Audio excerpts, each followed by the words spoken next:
아주 사소하게 넘어갈 수 있는 사소한 실수에서부터 식은땀이 줄줄 나는 실수까지, 오늘은 실수를 줄이기 위해 환경을 재설계하는 방법 CAC에 대해서 알려드립니다. 한두 번은 괜찮은데 3번, 4번 같은 실수를 하다 보면 상사한테 혼나서도 기분이 안 좋지만 나 왜 이러지? 하고 스스로 자신감까지 떨어지고 이 회사는 나랑 안 맞아, 이렇게까지 생각이 들면 참 슬프죠. 그런데 반복되는 실수가 그 사람의 잘못인가요? 사실 그렇지 않은 경우가 더 많습니다. 그 상황이 실수하게 하는 상황이었기 때문에 반복해서 실수하는 경우가 더 많죠. CAC를 잘 이용하시면 반복되는 실수 확실하게 줄일 수 있습니다.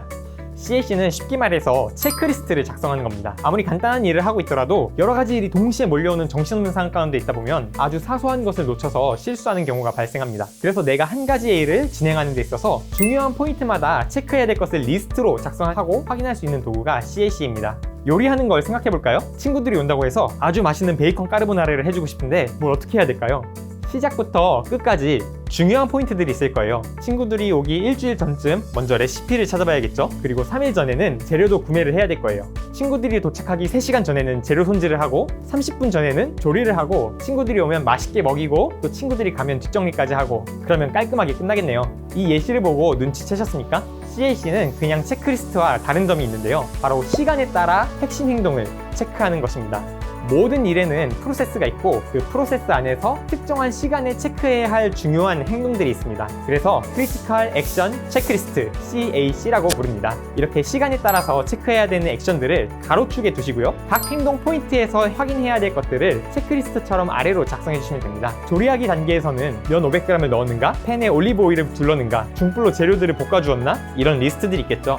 그런데 맛을 보니 너무 싱거운 거예요. 왜 그런가 했더니 면을 삶을 때 소금을 안 넣어줬습니다. 이렇게 일을 하다 보면 반드시 이런 실수가 꼭 반드시 발생을 합니다. 모르는 일에 대해서 실수가 생겼을 때 새로 알게 된 그 행동에 대해서 CAC에 추가만 해주시면 됩니다. 그러면 다음에도 같은 일로 실수를 반복하는 일은 없겠죠. 여러분들이 회사에서 일을 하실 때 어떤 프로젝트를 진행하시던지 아니면 일정한 주기를 두고 반복되는 루틴한 일을 하시던지 이 CAC의 원칙을 적용해 보십시오. 이렇게 같은 일에서 같은 실수를 반복하지 않도록 하는 환경의 설계, 이 CAC를 통해서 충분히 만들어 가실 수 있습니다. 실수하는 사람이 문제가 있는 것이 아니고요, 실수하지 않는 환경을 만들어주는 것이 중요합니다. 실제 기업 현장에서 적용하는 예시와 사례가 궁금하시다면 아래 링크에 가인즈 캠퍼스 온라인 강의를 통해서 CAC에 대한 깊이 있는 내용을 공부하실 수 있습니다. CAC를 직접 작성해 보실 수 있는 토크시트를 무료로 다운로드 받을 수 있게 링크도 공유해 드립니다. 역시 아래서 확인해 보세요. 오늘 내용이 도움이 되었다면 구독과 좋아요 눌러주세요. 더 많은 일잘러의 꿀팁들 받아보실 수 있습니다. 여러분의 즐거운 직장 생활을 응원합니다.